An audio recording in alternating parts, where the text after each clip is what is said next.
नमस्कार, मैं अनूप कुमार और आपका इस चैनल पे स्वागत है। अभी कई यूनिवर्सिटी के काउंसलिंग प्रक्रिया आगे बढ़ चुकी है। अब बात आ रहा है कि सेकेंड काउंसलिंग या ओपन काउंसलिंग कहां-कहां हो रहा है। जैसा कि आपको पता है जेएनयू के सेकेंड लिस्ट लग चुके हैं, बीएचयू का भी सेकेंड लिस्ट आने ही वाला है ना। और ड्यू का कल आ जाएगा, कल 22 तारीख है, 22 जून है तो कल आ जाएगा। पर ये सारी यूनिवर्सिटीज ने जो बड़े-बड़े यूनिवर्सिटीज हैं, इनका कट ऑफ लग रहा है, उसमें बहुत सारे ऐसे स्टूडेंट हैं जिनका नहीं हो पा रहा है। अब कई लोग का ऐसा भी लग रहा है, देखो एक आइडिया तो मिल ही गया है। जैसे हम एग्जांपल लेते हैं पॉलिटिकल साइंस का, अगर मान लो कि 236 अगर गया है फर्स्ट राउंड में बीएचयू का, तो ये बात तो स्पष्ट हो गई कि जिसका 100 नंबर है पॉलिटिकल साइंस में वो अपने आप को सतर्क कर ले और उसको कहीं ना कहीं दूसरे जगह एडमिशन लेना पड़ेगा। अगर वो पहले ले चुका है तो वेल एंड गुड, कोई दिक्कत की बात नहीं है। अगर नहीं लिया है तो यहां वेट करे, मैं नहीं कहूंगा कि वेट करे क्योंकि 100 तक पहुंचे बहुत मुश्किल सा लग रहा है। तो उसको क्या करना होगा, कहां सेकेंड काउंसलिंग चल रहा है या कहां ओपन काउंसलिंग चल रहा है, उसको वहां जाना चाहिए। जेएनयू की अगर बात किया जाए तो उसको हिंदी में ईडब्ल्यूएस में देखा जाए तो 270 कट ऑफ चला गया है। तो अब अगर यहां पर किसी स्टूडेंट का मान लो कि 250 भी है, 250 भी है, तो वो ये नहीं सोचे कि मेरा जेएनयू में हो जाएगा। तो वो कहां सोचेगा, ड्यू सोचेगा और फिर बीएचयू सोचेगा। और बीएचयू की जो कट ऑफ लग गई है उससे देखकर जो लगेगा है ना, तो उससे हम एक अनुमान लगा सकते हैं कि अब हमें क्या करना है। तो निश्चित ही अगर जिसका 70 नंबर, किसी का 80 नंबर, किसी का 120 नंबर तक भी है, तो वो एक सिक्योरिटी पर्पस से अभी जहां ओपन काउंसलिंग चल रहा है या सेकेंड काउंसलिंग जहां आ गया है उसको वहां जाना चाहिए। या अगर इसके बियॉन्ड अगर देखें तो एक अच्छी यूनिवर्सिटी मानी जाती है नेहरू है ना, इसकी काउंसलिंग प्रक्रिया अभी चल रहा है, यहां जा सकते हैं। एक लो मार्क्स यूनिवर्सिटी आईजीएनटीयू की अगर बात किया जाए, इसका 25 जून तक ले यहां काउंसलिंग चल रहा है, तो आईजीएनटीयू में जाया जा सकता है। बहुत कम मार्क्स भी है तो यहां पे काउंसलिंग किया जा सकता है। अब बात करते हैं ओपन काउंसलिंग की। तो मैं कुछ दिन पहले आपको बताया था महात्मा गांधी, अभी जहां जहां चल रहा है उसके बारे में बात करेंगे। महात्मा गांधी सेंट्रल यूनिवर्सिटी मोतिहारी, बिहार के मोतिहारी जिला में यह है। तो महात्मा गांधी सेंट्रल यूनिवर्सिटीज में काउंसलिंग फर्स्ट ओपन स्टार्ट हो गया। 5 जून के लास्ट डेट उन्होंने रखा था, बहुत दिन पहले है, 20 दिन पहले मान लेते हैं। अब उन्होंने क्या किया, कुछ सब्जेक्ट में वो सेकेंड ओपन काउंसलिंग स्टार्ट कर दिया, सेकेंड है ना। अभी ये जो साउथ बिहार है ना, बड़ा थोड़ा अभी एथी में है, हालांकि उसको भी ये पता चल गया वास्तविकता। उसने कहा कि अब फोर्थ जो राउंड लाऊंगा वो 20 के बाद लाऊंगा, है ना, क्योंकि वो पहले फर्स्ट मार रहा था, first round, second round, third round, लग रहा था जैसे पूरा कर ले एकदम मजे में रहे, अब उसके बाद क्लास स्टार्ट कर दें। ऐसा होने वाला नहीं है। जब तक बड़ी यूनिवर्सिटीज में एडमिशन प्रक्रिया संपन्न नहीं हो जाती तब तक जो छोटी यूनिवर्सिटीज है वो पेंडुलम की तरह ही है। वो उनको अभी कसम कस ही चलेगा कि मेरे पास स्टूडेंट आएंगे कि नहीं आएंगे, सीट खाली तो नहीं रह जाएगा पिछले साल की तरह, ये होने वाला है। उनको सेकेंड लिस्ट निकालने पड़ेंगे, सेकेंड काउंसलिंग फिर से करनी पड़ेगी या ओपन काउंसलिंग करनी पड़ेगी। अगर वो नहीं करेंगे तो सीट खाली रखेंगे और ऐसा यूनिवर्सिटी कोई नहीं चाहती, है ना।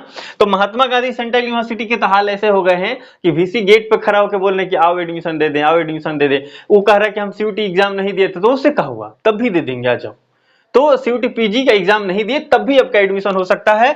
महात्मा गांधी सेंट्रल यूनिवर्सिटी मोतिहारी बिहार में है। अगर आप, मैं ये नहीं कहूंगा कि आप केरला से हैं, आप अंडमान निकोबार से हैं तो आप यहां आ जाए। मैं ये नहीं कहूंगा कि आप जम्मू कश्मीर से हैं तो आप यहां आ जाए। मैं ये कभी नहीं कहूंगा कि आप गुजरात से हैं तो आप यहां आ जाए। मैं यहां जाने की सलाह केवल और केवल उसी को दूंगा जो महात्मा गांधी सेंट्रल यूनिवर्सिटी के आसपास एरिया में है। जैसे इसको अगर हम पॉइंट मान लें तो इसके सभी दिशाओं में अगर सोचा जाए तो मान लो 500 किलोमीटर के आसपास आप रहते हैं तो आप यहाँ आ सकते हैं, क्यों ठीक रहेगा। आमतौर पे यहाँ यूपी के जो ईस्टर्न पार्ट है वो ले लेते हैं। बिहार के अगर आप आए तो जरूर ही जाएं, बिहार के अगर हैं तो क्या ही सोचना, है ना। तो जो आसपास के स्टूडेंट्स हैं वो यहाँ जाएं, क्योंकि आप यहाँ मोतिहारी में जाके जो आप एडमिशन लेंगे उससे बेटर पढ़ाई आपके किसी स्टेट यूनिवर्सिटीज में हो जाएगा जहां आप हैं उसके आसपास। तो क्या जरूरत है यहाँ आने की, है ना। लेकिन फिर भी आप अगर नजदीक हैं और चाहते हैं कि सेंट्रल यूनिवर्सिटी का डिग्री मिले तो आप यहाँ जा सकते हैं। पढ़ाई ठीक ठाक होती है, लाइब्रेरी अच्छा है ना, या जो भी वहाँ कैंपस वगैरह है तो एक मेन कैंपस है तो ठीक ही लगेगा, ठीक है। तो आप यहाँ जा सकते हैं, सेशन वगैरह सब कुछ बढ़िया है। अब बिहार के अगर स्टूडेंट है उनको पीजी करना है, बहुत सारे अब क्या करेंगे छपरा के ही हैं लेकिन मोतिहारी में एडमिशन ना लेके वो जेपी यूनिवर्सिटी में एडमिशन कर लेंगे। और वैसी यूनिवर्सिटीज है ना, उसका जो संस्थापक है उन्होंने टोटल रिवोल्यूशन चलाया था, है ना, संपूर्ण क्रांति, है ना, उससे बदनामी, इससे बड़ा बदनामी क्या ही हो सकता है। ये यूनिवर्सिटी एजुकेशन सेक्टर में इतनी मतलब खराब स्थिति कर दी है बिहार के लिए कि क्या ही बोलूं। मतलब 3 साल की डिग्री 5 साल में, 2 साल की डिग्री 4 साल में, ऐसा हो रहा है ना। और बार बार वो कमिटमेंट करते हैं कि अब की बार तो पक्का ही निभाएंगे, पर वो पता नहीं उनका कमिटमेंट कहां चला जाता है। तो अगर आप मान लो छपरा से हैं, अगर आपको पीजी करना है तो आप क्या करें, छपरा, सीवान, गोपालगंज से अगर आप हैं तो आपको पीजी करना है तो निश्चित ही आप महात्मा गांधी सेंट्रल यूनिवर्सिटी में जाएं। आपको पैसा भी कम ही लगेगा, कोई दिक्कत नहीं है। हाँ, ये कहेंगे कि वहां क्लास जाएंगे तो क्लास की दिक्कत हो सकती है, ऐसा कुछ भी दिक्कत नहीं होता। आप जैसे कोई भी यूनिवर्सिटीज है वहां क्लास की रिक्वायरमेंट तो होती है, आप जाएंगे पढ़ेंगे, अच्छा रहेगा। बाकी अब जो भी कुछ है आप वहां पहले बात तो करें, है ना। मैंने बात किया था तो मुझे लगा कि ठीक है, मतलब आप ऐसे समझे मॉडरेट लेवल की है, कभी कभी आप जाके क्लास करेंगे, हफ्ता में 2-4 दिन भी आप क्लास कर लेते हैं तो ठीक है। मैं ये बात बोला, इससे आपको कुछ मैसेज मिल गया होगा। आप कॉल पे जरूर बात करें, है ना। मैं पिछले वीडियो में बताया था, हालांकि अभी भी मैं थोड़ा देर दिखाऊंगा। तो कॉल पे आप जरूर बात कर लें, आपका जो भी सब्जेक्ट है उसमें चेक कर लें। कुछ सब्जेक्ट में सेकेंड स्टार्ट हो गया है, कुछ सब्जेक्ट में ओपन 1 फर्स्ट ही चल रहा है। तो मैं ये कहूंगा बेसिकली कि आप अगर वेबसाइट पे आपको कुछ भी नहीं दिख रहा है ना, वेबसाइट पे अगर आपको कुछ भी नहीं दिख रहा तो भी आप क्या करें कि यूनिवर्सिटीज को कॉल करें अपने डिपार्टमेंट में, और अपने डिपार्टमेंट में कॉल करेंगे, फिर बात हो जाएगी और आपको जो भी इंफॉर्मेशन मिलेगा उससे आपका काम हो जाएगा। तो ये रहा Mahatma Gandhi central university, open counselling चल रहा है ना। और ये फर्स्ट ओपन काउंसलिंग नहीं, सेकंड ओपन काउंसलिंग भी कुछ सब्जेक्ट में स्टार्ट हो गया है। और मेरिट लिस्ट की बात करें सीयूटी स्कोर के आधार पे तो 8 मेरिट लिस्ट ला चुके हैं, है ना। 8 मेरिट लिस्ट तक ला चुके हैं कुछ कुछ सब्जेक्ट में। तो ये सारी चीजें आप देख सकते हैं। अब बात करते हैं सेकेंड काउंसलिंग की, और यहां भी ओपन काउंसलिंग चल रहा है। सेंट्रल यूनिवर्सिटी पंजाब, भटिंडा में है सेंट्रल यूनिवर्सिटी पंजाब, अच्छी यूनिवर्सिटीज है। 2009 में इसकी स्थापना हुई थी। और सेंट्रल यूनिवर्सिटी हरियाणा, पंजाब, उसके बाद गुजरात, उसके बाद हम बात करें राजस्थान, हिमाचल प्रदेश, ये सारी यूनिवर्सिटीज 2009 में ही बनी है। तो लगभग सेम ही कैटेगरी की है। पर पता नहीं इसका बार बार, पिछले साल भी यही हाल था, इस बार क्यों हो रहा है। यहाँ जो फी वगैरह का है थोड़ा ज्यादा सा है ना। तो ये एक मुख्य कारण हो सकता है। बाकी हमें तो एडमिशन मतलब है। तो सेंट्रल यूनिवर्सिटी पंजाब में यहाँ पे ओपन काउंसलिंग स्टार्ट हो चुका है। पर मैं आपको बता दूं सारे सब्जेक्ट में नहीं स्टार्ट हुआ है ना, कुछ ही सब्जेक्ट में है, आप ये देख सकते हैं। तो कुछ ही सब्जेक्ट में स्टार्ट हुआ है। तो आपको ये सब्जेक्ट देख लेना, जैसे एमपीएड वगैरह में हो गया है, हिंदी में भी है। तो इसमें आप देख लीजिए जो भी सब्जेक्ट है उसमें अगर आप हैं तो ओपन काउंसलिंग है तो आप डायरेक्ट वहां नंबर जो दिया गया है आप कंसर्न डिपार्टमेंट से बात कर लें, आपका जो भी लगता है आप बात कर लेंगे, आपका प्रॉब्लम सॉल्व हो जाएगा। दूसरी बात, अगर आप मान लें इस लिस्ट में नहीं है, ये लिस्ट क्यों जारी हुआ है ओपन काउंसलिंग वाला, क्योंकि इसमें बहुत सीट खाली रह होंगे इसलिए जारी हुआ होगा। अब कुछ ऐसे होगा जहां पे सीट कम होगा, है ना, मैंने ज्यादा खाली नहीं होगा, थोड़ा मोड़ा होगा। तो उन्होंने सोचा कि इतना बदनामी ठीक नहीं रहेगा, चलो सेकेंड राउंड का स्टार्ट कर देते हैं काउंसलिंग, है ना। तो इन्होंने क्या किया, सेकेंड राउंड की काउंसलिंग स्टार्ट कर दिया है। तो सेकेंड राउंड की काउंसलिंग में बहुत सारे सब्जेक्ट में सीट खाली है। अगर आपका उसमें आप देखें, आपको लगता है कि हाँ यहाँ हो सकता है, मान लो कि आपके कैटेगरी में 1 सीट खाली है, 2 सीट खाली है, तो सेकेंड राउंड में कितना खाली रहेगा, 33-35 थोड़ी रहेगा, कम ही रहेगा। 2, 4, 5, 6 मिल गए, काफी है। तो अब आप करना चाहें तो आप कर सकते हैं। अब मान लो यहाँ पे करने के लिए मैं नंबर आपको बता देता हूँ। जैसे मान लो 100 मार्क्स हैं आपके और पॉलिटिकल साइंस का आप स्टूडेंट है ना, या इकोनॉमिक्स में तो हालांकि कम जा रहा, पर फिर भी हिस्ट्री ले लेते हैं, इकोनॉमिक्स ले लेते हैं, ऐसे जो ह्यूमैनिटी सब्जेक्ट है उसमें आपका 100 मार्क्स के आसपास भी है और ईडब्ल्यूएस ओबीसी जनरल से आप आते हैं तो मुझे लगता है यहाँ कर देना चाहिए।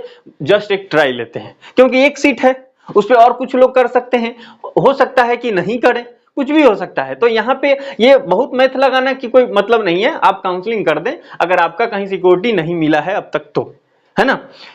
क्योंकि बीएचयू का जो ड्यू का कल आएगा तो और भी पारदर्शिता आ जाएगी। इसकी अगर डेट की बात करें तो ये तो 30 तक हम लोग लेके चलते हैं, है ना।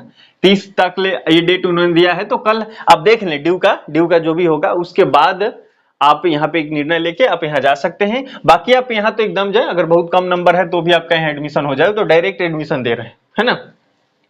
तो सेंट्रल यूनिवर्सिटी अगर पंजाब की हम लोग बात करें तो इसमें आपके 100 के आसपास नंबर है। जनरली मैं ये भी बोल सकता हूं कि आपका कोई भी सब्जेक्ट हो, जैसे मैथमेटिक्स से है, जूलॉजी भी आप ले लीजिए अपने आप को, जो भी साइंस में जो भी सब्जेक्ट आता है, जिस सब्जेक्ट से भी आप हैं, फिर भी अगर आपके 100 के आसपास है, आप जनरली ईडब्ल्यूएस ओबीसी में आते हैं तो आप यहाँ करें। और उसके बाद एससी एसटी है, उससे कम नंबर भी है तो आप यहाँ काउंसलिंग कर सकते हैं, पार्टिसिपेट कर सकते हैं, है ना। यहाँ कोई अथी नहीं है, देखो होता है ना बीएचयू में स्पोर्ट काउंसलिंग, तो पिछले साल 400 का नंबर था, तो एक मेरा जो दोस्त था उसका 114 नंबर था 400 में से, उसका हो गया बीएचयू डीएवी में, बताओ। तो ये होता है, मतलब मेरे कहने का मतलब क्या है ना कि स्पोर्ट काउंसलिंग में या सेकंड काउंसलिंग में ये सब में फिक्स नहीं होता है कि इसका कटअप इतना तक जाएगा, ये कुछ भी इसका फिक्स नहीं है। तो ये लक पे मान के चले कि ये लॉटरी जैसा है, लॉक लग गया तो लग गया, नहीं तो गया, इस टाइप का है। मतलब आईपीएल वाला खेल चल रहा है यहाँ पे, आया तो सीधा अमीर और नहीं आया तो फिर जैसा तैसा तो ये सब चीजें हैं, तो यहाँ भी चल रहा। और आपको जैसा कि पता भी होगा सेंट्रल यूनिवर्सिटी ऑफ जम्मू, वहां 15 जून तक ले चल रहा था, ये सेकेंड काउंसलिंग आया था, तो आपने आई होप कि किया होगा। तो आपने देखिए एक चीज आप ध्यान दें कि जो भी यूनिवर्सिटीज आप टारगेट कर रहे हैं तो उसी यूनिवर्सिटी का वेबसाइट खुद से ऑन कर करके देखते रहें। मान लो आपने यहाँ पंजाब में काउंसलिंग कर दिया, सेकेंड काउंसलिंग, अब किसी मेम और किसी सर पे ज्यादा बिलीव नहीं करना। अब क्या करना, सुबह शाम जब भी आपको टाइम मिले तो वेबसाइट पे जाके खोल के चेक कर लेना। अब बाकी आप किसी को फॉलो कर रहे हैं तो फॉलो करते चले, है ना। तो इससे आपका काम हो जाएगा। नहीं तो आप क्या करेंगे, आप सो गए कि चलो अब देखते हैं जैसा होगा तैसा सर बताएंगे मैम बताएंगी तो हम फिर वहां करेंगे। ऐसा थोड़ी होता है। पता चले सर और मैम को कुछ और काम लग गया और वो आपको नोटिफिकेशन नहीं दे तो क्या हुआ, फिर चले जाएंगे। तो खुद एक्टिव रहिए, माइंड का आपका जो एंटीना है ना उसको चालू रखने दीजिए, तो काम अच्छा से होगा। तो इसी शुभकामना के साथ कि आपका एडमिशन कहीं ना कहीं हो जाएगा अच्छे यूनिवर्सिटीज में। मिलते हैं अगले वीडियो में किसी इंफॉर्मेटिव टॉपिक के साथ। अभी जो मैंने आपको बताया उस पर आप एक बार जरूर देखिए, अगर आप थी में है, बीच मध्यार में है। जय हिंद, जय भारत।